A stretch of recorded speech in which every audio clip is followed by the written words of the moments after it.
Bit of technology and a bit of business for you now. Bitcoin and other digital currencies have captured the global imagination, and that's also true in Africa, where for some it's becoming an attractive investment. Now, bitcoins are not something you can actually touch. They exist in the ether, online, and the digital currency aims to make online transactions easier. Now, the currency does take away the middleman by allowing users, rather than banks and governments, to verify transactions. They're created, this is quite confusing, through a complex process. It's known as mining, and that is then monitored by a network of computers right across the world. Now, the price of Bitcoin is actually determined by supply and demand, like most things, but it has risen dramatically in the past 6 months as people have sensed an investment opportunity.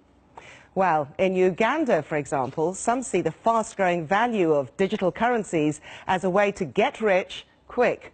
But people have also lost money in what is seen as a price bubble. Catherine Bayuhanga reports. Like many Ugandans, Pisa Kware is always looking for new ways to make cash. After trying different options, such as selling clothes and even money lending, she settled on Bitcoin. Since August, she's bought more than $1,000 worth of Bitcoin. That investment has multiplied. When I first invested in Bitcoin, I just wanted my income to grow. But now that it has grown, there's so many priorities that I have. I'd like to buy a car, I'd like to buy land, build a house. No one knows how many people own cryptocurrencies in Uganda, but anecdotal evidence shows numbers are growing. Mobile phones and growing access to the internet are making it easier for Ugandans to buy digital currencies. You just download an app and can then use mobile money already stored with your network or even a bank transfer to buy cryptocurrencies. There are now lessons on trading the new currencies. Over 50 people attend these weekly classes by Martin Serugga.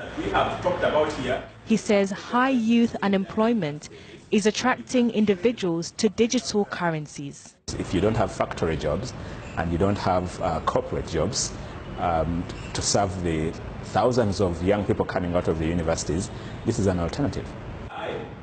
But as well as the winners, some are making big losses.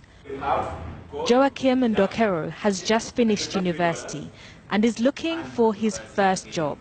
I lost everything. I think it was within like 2 hours. Cryptocurrencies, since they have a bigger spread, they can easily bring in losses. If it's a loss, it's a really loss. If it's a profit, like that time before I went for a movie, I'd made $200 just on my bed.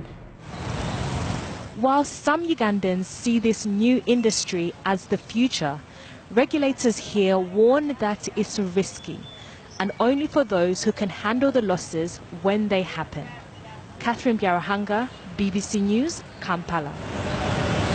So are you tempted? Is Bitcoin really a wise investment? Well, financial advisor Charles Mensah joins me now from Accra to help us with that question. Charles, lovely to see you. First off, just how many cryptocurrencies are there out there? Oh, in terms of Ghana, I think it's only the Bitcoin which is what is available here in Ghana, and quite a bit of the young ones are really patronizing this new craze because it's a way of making more money. Yeah, there's lots of ways of making money, but why are the people of Ghana and the young of Africa in particular attracted to Bitcoin? What is the appeal? The appeal is that, look, these guys are computer literate, internet is available, and they are always mining themselves. And therefore, it's an opportunity for them to spend those times that they would otherwise have used on the internet to focus on making more money. So the gentlemen or the ladies out there are basically mining almost every now and then to take advantage. It's to do with risk. It's an opportunity to make income. That's what they are focused on.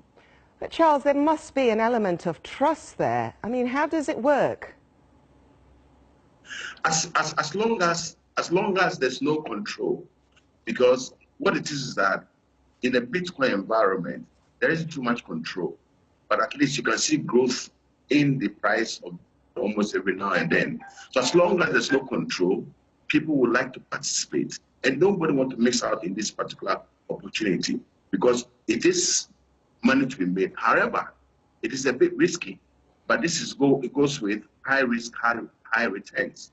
So if it is that you have a risk appetite and you can participate in this environment, people will go for it. Because it's an opportunity, and Africans don't want to miss out on that. Indeed. Charles, just picking up on this idea, an element of risk. Just how risky is it? What are the risks?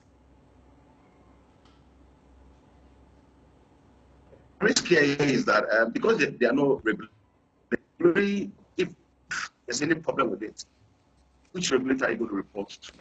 So there's a bit of risk here. And there's no way that you can have some insurance to provide.